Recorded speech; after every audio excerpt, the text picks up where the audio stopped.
प्रिय बच्चों, कक्षा 12 गणित के आभासी कक्ष में आप सभी का हार्दिक स्वागत है। हम लोग सदिश के अंतर्गत, वेक्टर के अंतर्गत एक सदिश का घटक यानी कंपोनेंट ऑफ वेक्टर का अध्ययन कर रहे हैं। इसके अंतर्गत एक 3D पिक्चर यहाँ बना हुआ है। त्रिआयामी चित्र है जिसमें लंबाई, चौड़ाई, ऊंचाई है, जो दिशाओं को दिखा रहा है, एक्सिस को। एक आकाशीय बिंदु P यहाँ पर है, एक्स वाई जेड के द्वारा जो निरूपित है, पीले रंग से दिखाया गया है। वो एक्स एक्सिस को और ओ वाई एक्सिस को और ओ जेड एक्सिस को यहाँ निरूपित कर रहा है 3D में। और ओ ए बराबर यहाँ प्यारे बच्चों एक्स के बराबर है, ओ बी वाई के बराबर है और ओ सी यहाँ स्मॉल जेड के बराबर है। और इन दिशाओं में क्रमशः एक्स के दिशा में, एक्सिस की दिशा में आई यूनिट वेक्टर और वाई के दिशा में, वाई एक्स के दिशा में जे यूनिट वेक्टर और जेड के दिशा में के यूनिट वेक्टर यहाँ दर्शाया गया है। इसको लिखते हैं। तो ये यहाँ पर प्यारे बच्चों माना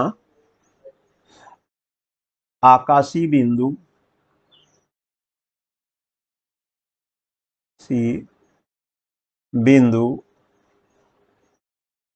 P एक्स वाई जेड क्रमशः ओ एक्स ओ वाई व ओ जेड दिशा में के अनुदिश है, अनुदिश एलांग है यह बिंदु। और यहाँ पर प्यारे बच्चों मानते हैं कि और यहाँ पर ओ ए बराबर एक्स है यहाँ पर, यानी इसका ओ ए का मैग्नीट्यूड आंकिक मान एक्स है और ओ बी का आंकिक मान स्मॉल वाई है और ओ जेड का आंकिक मान जो ओसी के रूप में है।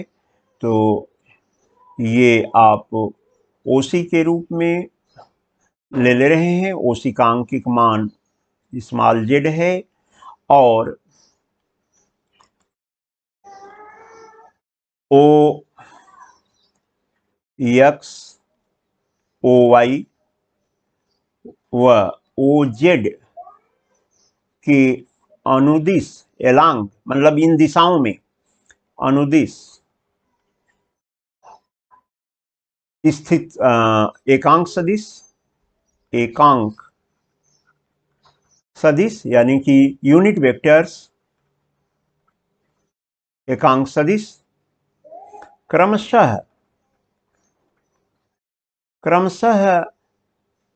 I unit vector, J unit vector व के यूनिट वेक्टर हैं। तो या अतः फिर हम हेंस लिख सकते हैं। क्या लिखेंगे कि वेक्टर ओ ए बराबर, वेक्टर ओ ए जब लिखा जाता है तो ओ ए का मैग्नीट्यूड एक्स और जिस दिशा में है उसका एकांक सदिश लिखते हैं गुणा के रूप में।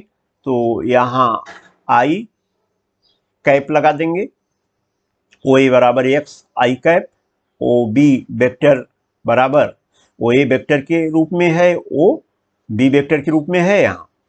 तो ओ बी वेक्टर बराबर वाई जे यूनिट वेक्टर और यहाँ पर ओ सी वेक्टर बराबर क्या होगा, जेड के यूनिट वेक्टर होगा। यहाँ पर वो लिख लिया गया। अब मूल तथ्य यह है कि एक सदिश, वो सदिश कौन सा होगा, यह सदिश होगा ओपी।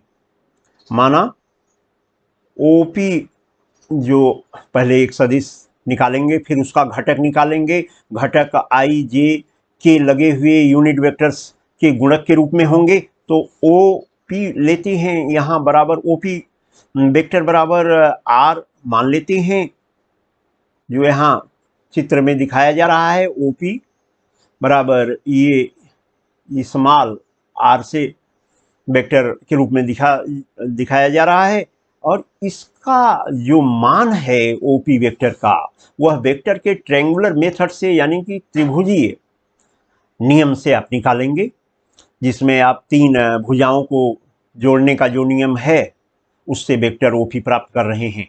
तो ओपी बराबर यहाँ देखिए, ओपी की तीर की दिशा विपरीत होगी शेष दो भुजाओं के। तो यहाँ आप देख रहे हैं ओ सी डैश, यह है किसके बराबर, ओ सी डैश वेक्टर के बराबर, और c dash plus c dash p, यह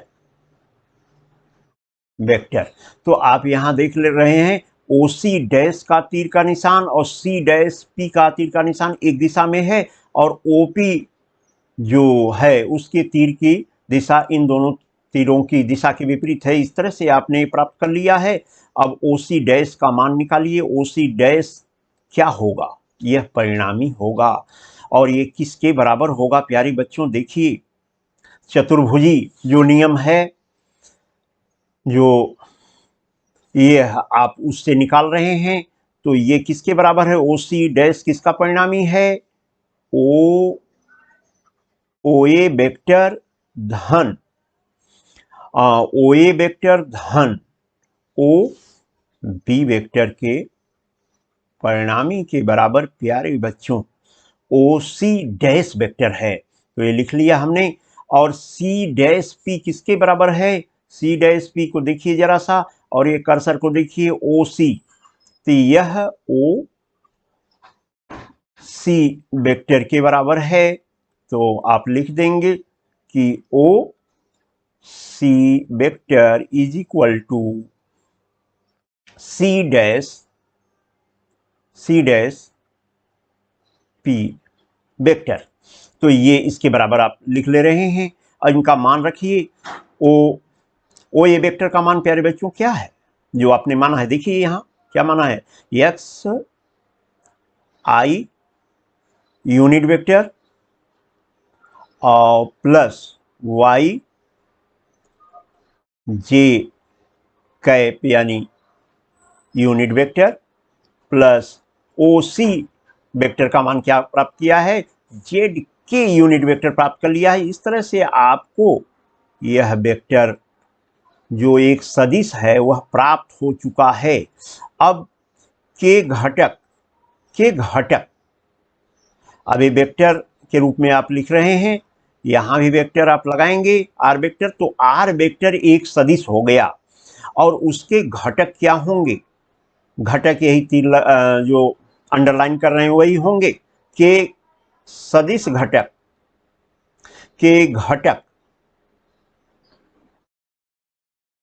तो यहां के घटक आप लिख लीजिए, घटक एक्स आई कैप कॉमा वाई जे कैप व जेड के कैप हैं। यह तथ्य आपका पूर्ण हुआ। इन तथ्यों को आप अगर गहनता से सीखेंगे तो प्रश्नों के स्वभाव को आप समझ पाएंगे, नहीं उसमें उलझ कर या रट कर अध्ययन